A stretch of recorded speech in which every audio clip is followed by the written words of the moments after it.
Cette journée d'adieu au peuple britannique, Elisabeth II l'a préparée en coulisses et dans le plus grand secret depuis plus de 60 ans.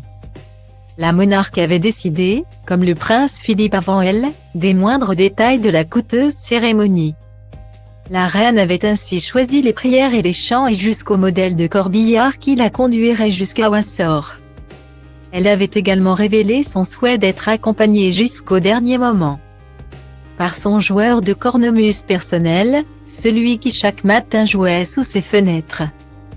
Point. Une cérémonie réglée comme du papier à musique et un protocole millimétré.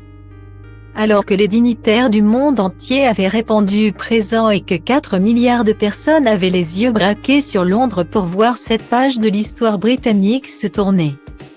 Au centre de l'attention de ces funérailles filmées par la BBC, la famille royale britannique.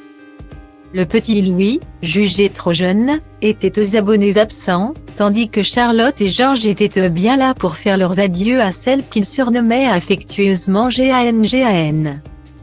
À leur côté, la reine consort Camilla, et leurs parents William et Kate qui avaient longtemps hésité quant à la participation de leurs enfants à la cérémonie. Kate a été très attentive à George et Charlotte, au point peut-être, de commettre une petite erreur qui a jeté la confusion en la chapelle Saint-Georges du château de Windsor où le cercueil d'Elisabeth II venait d'être transporté. Le prince William avait pour charge de guider les membres de sa famille vers leur place.